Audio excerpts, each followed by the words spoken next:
আব্দুর রহমান সাহেব কমাস ধরে কিছু আর্জ করছিলেন। উনি 3 বছর হয় রিটায়ার করেছেন, সরকারি উচ্চ পদে ছিলেন, ভালো অঙ্কের পেনশন পান। স্ত্রী গত হয়েছে বহুদিন আগে, দুটি ছেলেকে বড় যত্নে মানুষ করেছেন। বাবা এবং মায়ের দুজনে স্নেহ দিয়ে ভালোভাবে লেখাপড়া করে তারা প্রতিষ্ঠিত হয়েছে।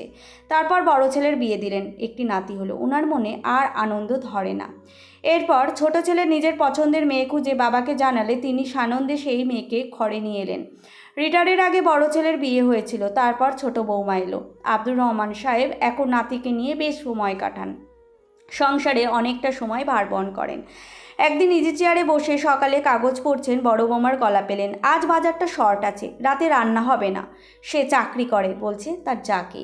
এ বাড়িতে ছেলের জন্মের আগের থেকে কাজের মেয়ে জয়নব আছে। সে তার ছেলেদের থেকে বেশ কিছুটা বড়। জয়নব মাতৃহারা, 2 ছেলেকে অপার স্নেহের আগলে রেখেছিল। সে বলল, ভাইজানরা কেউ এনে দেবে।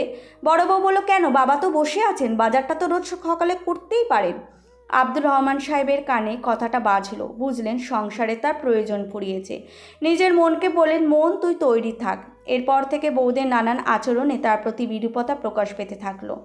একদিন সকালে বড় ছেলে রাগত বউকে বলছে, আমার শার্টটা লন্ড্রি থেকে আনা হয়নি। বড় বউ বলল, না, যাবার সময় হয়নি। বড় ছেলে বলল, বাবা একটু আনতে পারলো না, সারাদিন তো বসেই থাকে।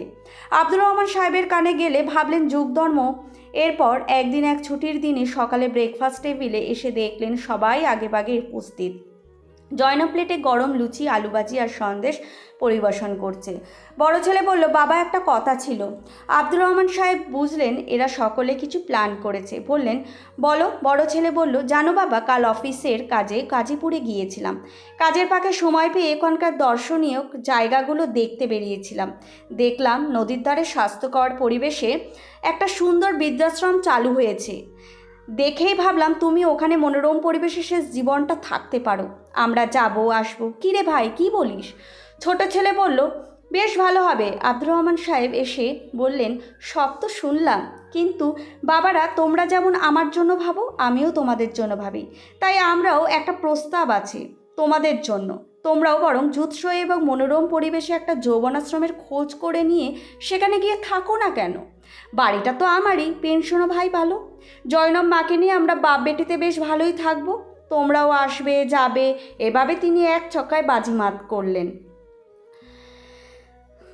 করে দিলেন। জয়নবকে বললেন, জয়নব মা, লুচিগুলো ঠান্ডা হয়ে গেল, গরম গরম নিয়ে আয় তো।